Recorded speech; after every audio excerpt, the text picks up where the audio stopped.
The 1980s should have been British automotive's great comeback. After the strikes, the shortages, and the embarrassments of the 1970s, Britain's carmakers promised something better: new models, new ambitions, new beginnings. But for every car that delivered, there were others that quietly crushed those hopes. Cars that looked promising on paper and fell apart in reality. Today on Britain Rewind, we are counting down 10 of the most disappointing British cars of 1980s. Some you'll remember with a smile. Some you'll want to forget. And number 1 was genuinely supposed to change everything. Now let's start with number 10. Number 10, Triumph Acclaim. And already, something feels off about this picture. Because the Acclaim wasn't really a Triumph at all, it was a Honda Ballard with British badges slapped on.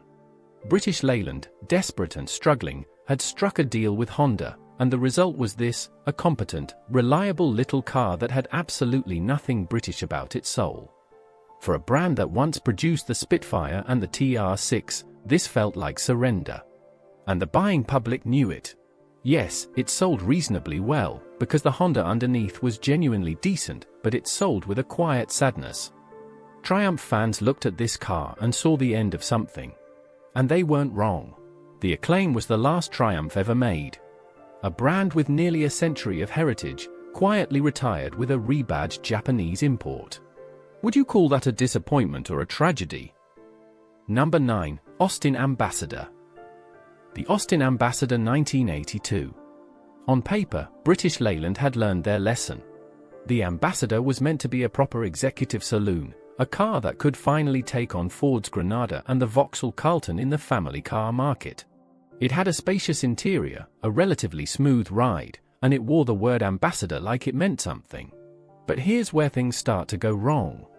Underneath all that optimism lived the bones of the 1975 Princess, a car that was already outdated when new.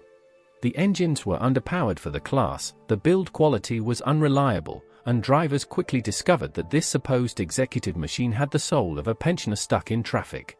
Sales collapsed faster than British Leyland expected. By 1984, it was gone. 2 years. That was all the Ambassador could manage. Sometimes a name promises more than the car ever actually delivers. Number 8, Talbot Samba. Now here's a car that had every right to succeed. Peugeot had just taken over the old Chrysler Europe business, and the Samba was their attempt to rebrand and relaunch the struggling Talbot name as something modern and desirable. It was a stylish little supermini, genuinely pretty by the standards of the time, and it arrived with convertible options and sporty trim levels that made it look like a serious competitor to the Ford Fiesta. But looks, it turned out, were very nearly all it had. The build quality was inconsistent, the reliability record was poor, and buyers who wanted a supermini quickly learned that the Japanese alternatives were simply better put together. Talbot itself was fading fast, and the Samba couldn't save it. The brand disappeared entirely by 1987, and the Samba went with it. Style without real substance rarely survives for long. Number 7, Austin Metro. The Austin Metro 1980 genuinely hurts, because the Metro actually started well. When it launched, Prime Minister Margaret Thatcher posed beside it. The press called it Britain's answer to the supermini revolution. It was modern, it was front-wheel drive, and it was desperately needed. For a brief moment, it seemed like British Leyland had finally got something right. But here's the problem: that brief moment didn't last. The Mini's old A-series engine, carried over to save money, became a constant source of criticism. Rust crept in faster than expected on early models. And as the decade progressed and the competition from Ford, Vauxhall, and especially the Japanese manufacturers intensified, the Metro began to age visibly, quickly, and badly. It soldiered on for years in various forms, but the promise of that 1980 launch day was never quite fulfilled. Potential and performance are two different things. Number 6, Rover SD1. The Rover SD1 had won the European Car of the Year in 1977, and entering the 1980s, it remained Rover's flagship, the car supposed to compete directly with BMW and Mercedes at the very top of the market. The design was genuinely stunning. A fastback body, a premium interior, and a V8 engine that sounded magnificent. On paper, this should have been one of the great British cars. But here's where things went painfully wrong. British Leyland's factories were producing cars with shocking build quality. Electricals failed, panels didn't fit correctly, and early SD1s developed a reputation for unreliability that spread quickly through word of mouth. Fleet buyers abandoned it. Private buyers warned each other away. A car that could have been a genuine rival to Germany's finest became a cautionary tale about ambition meeting poor execution. What a terrible waste of a genuinely great British design. Number 5. Austin Montego. And by this point in the list, a pattern is forming, but keep watching, because the real disasters are still to come. The Montego was Austin Rover's attempt to compete directly in the medium family car segment against the Ford Sierra and the Vauxhall Cavalier. It had a fresh look, a spacious cabin, and it even came with one of the world's first computerized talking dashboards, a feature that sounded impressive until it became the punchline of every pub conversation in Britain. But that was just the beginning of its problems. Build quality issues haunted the Montego from the start. Electronics failed. Rust appeared early.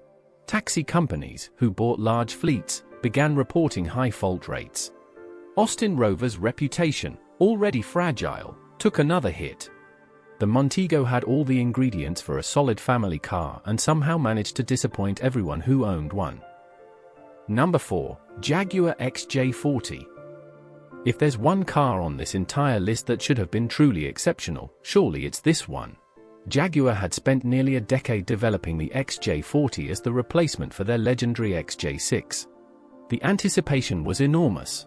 The XJ6 was a classic, one of the most beautiful saloons ever built, and the XJ40 had impossibly big shoes to fill. When it finally arrived, the styling was modern and the interior felt contemporary. But almost immediately, the problems began. The early XJ40 was plagued by electrical faults, failing switches, malfunctioning windows, and a temperamental instrumentation system that baffled dealers and frustrated owners. Warranty claims flooded in. Jaguar's carefully rebuilt reputation was put under serious strain. The sad truth is, the XJ40 didn't fully sort itself out until very late in its production life. You only get one chance to make a first impression. Number 3. DeLorean DMC12. And this is where the story stops being just automotive history and starts being something closer to a tragedy. The DeLorean was manufactured right here in Dunmurry, Belfast, a factory deliberately built in one of Britain's most economically struggling areas, backed by millions in British government funding.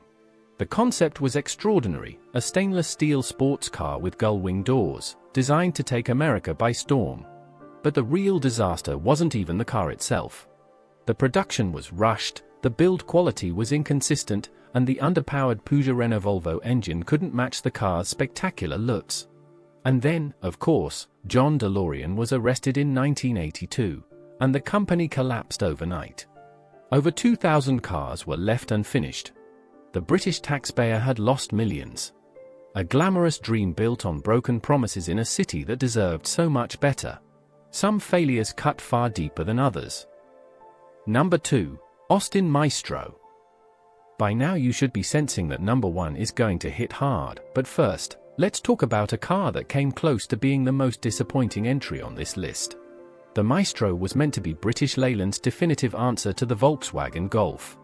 A modern hatchback with front-wheel drive, a roomy interior, and, again, that peculiar talking dashboard that British Leyland seemed to think the future demanded. On paper it genuinely looked competitive. The interior was spacious, the engines capable, the styling modern enough. But reliability issues arrived almost immediately. Early cars suffered electrical gremlins, poor panel fit, and persistent rust. Fleet managers wrote it off quickly. The press was mixed at best. The Maestro deserved far better execution, and the people who needed it to succeed deserved a car they could actually trust. So very close, yet so far. Number 1. Rover 800. The Rover 800 was supposed to be the car that saved British prestige motoring. A joint venture with Honda, a flagship saloon built to rival the BMW 5 Series and the Mercedes E-Class. In America, it launched as the Sterling, a bold name for a bold ambition. The press coverage was extraordinary.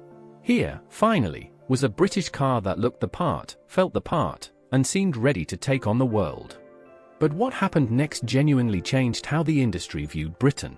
The early Rover 800 and Sterling were riddled with faults, electrical failures, trim problems, and reliability complaints that started quietly and became deafening.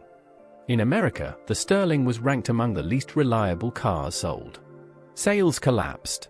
The US market was abandoned by 1991. A brand built on prestige, destroyed by one car that wasn't ready. The biggest disappointment of the decade. And there it is. 10 cars. 10 missed opportunities. One decade where British automotive kept finding new ways to fall short despite every chance to succeed. Some of these failures were about money. Some were about management. Some were about pride overtaking engineering. But every car on this list was built by people who genuinely believed they were making something great. That, perhaps, is the saddest part. Did we miss a car that belongs on this list? Tell us in the comments. If this video landed with you, hit like, and we'll see you in the next video.